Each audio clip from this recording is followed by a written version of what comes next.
मज़ाहिब के दफ़ा में जंगों की इजाज़त।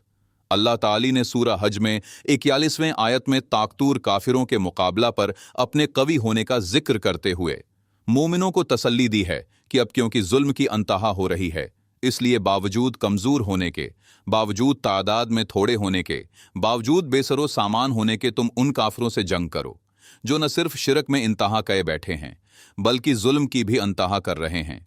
अब मजहब की बका का सवाल है, वरना जुल्म जो हैं बढ़ते चले जाएंगे और अल्लाह के शरीक ठहराने वाले किसी मजहब को भी बर्दाश्त न करते हुए जुल्म का निशाना बनाते चले जाएंगे। जैसा कि वो फरमाता है, अल्लज़ीना उखरिजुआ मिन दियारिहिम बिगैर हक़्क़िन इल्ला अन यक़ूलुआ रब्बुना अल्लाहु वलौला दफ़उल्लाहि अन्नास बाज़हुम बिबाज़िन लहुद्दिमत सवामिउ व बियाउन व सलात व मस्जिदु युज़करु फ़ीहा इस्मुल्लाहि कसीरन व लयंसुरन्नल्लाहु मन यंसुरु इन्नल्लाह लक़विय्युन अज़ीज़। इल-हज 41। यानी वो लोग जिन्हें उनके घरों से नाहिक निकाला गया महज इस बना पर कि वो कहते थे कि अल्लाह हमारा रब है, और अगर अल्लाह की तरफ से लोगों का दफा उनमें से बाज को बाज दूसरों से बढ़ाकर लड़ाकर न किया जाता तो राहब खाने मनहदम कर दिए जाते, और गिरजे भी और यहूद के माबिद भी और मसाजिद भी जिनमें बकसरत अल्लाह का नाम लिया जाता है, और यकीनन अल्लाह ज़रूर उसकी मदद करेगा जो उसकी मदद करता है। यकीनन अल्लाह बहुत ताकतूर और कामिल गलबा वाला है।